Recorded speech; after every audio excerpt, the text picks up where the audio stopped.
एसे गोबाव जाबायलै लेट जाबाय गाज्रि जामोनसैरा सना लेट जानोसो होनदों आहा नोंखौ बेवहाय हारसिं जाम्बि बायदि नेबाय थानांगौ नामा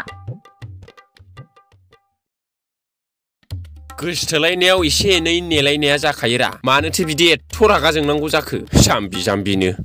धोर्ज थानांगौ हमथानो हानाय गोहो थानांगौ होमब्लासो गोसो थोलायनाया गोथौनिफ्राय गोथौ आमथा आमथा मोजां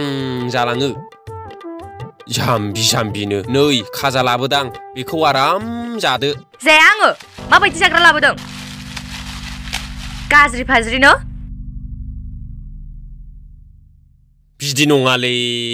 हाबा जाखांबा मा रोखोम रायजो जागोन नोङो खाजाखौनो बिदि गाफ्लेनानै बिसिफ्लेनानै गारनो हालायनाय थुम्बु लथा देख्रेबजोबगोन माथो नोङो हाबानि उनाव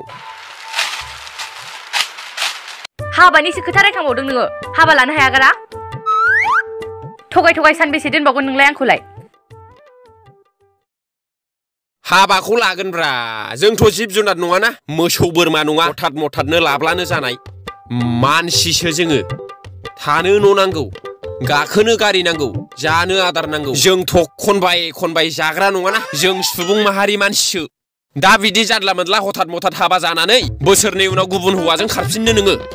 जाम्बि जाम्बिनो आजिखालि नुवाखै नोङो सिख्लाफ्रा हिनजावफ्रा हाबा जानायनि बोसोरनै उनावसो बुजियोनो फिसा सानै साथाम मोनब्लासो बुजिहैयोनो संसारखौ ए दाना खोथाया बिदिसो जालायबाय माथो मागाव लांनो होनामोन नोंलाय मा आंखौ नेहो नेहो बुरि होनो सानखो ना माखो नोंलाय बुरि होआलै बुरि होआ देलायस्रि सना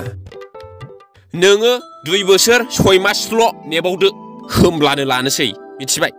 हाबा लानानै ग्रोम ग्रोम रायजो जागोन होननानैसो गोसो थोखानाय बुरिबाबो लागोन हाथाय गलायबाबो लागोन माखौ एथ' सिन्था खालामदों नोंलाय हिनजावफोरनाब्लाथाय बिदि बिसासानो गावसिना गोसोआ नैसिनि थौलेल' नालाय बेखायनो जोंखौबो बिदिनो सानो जाम्बि जाम्बिनो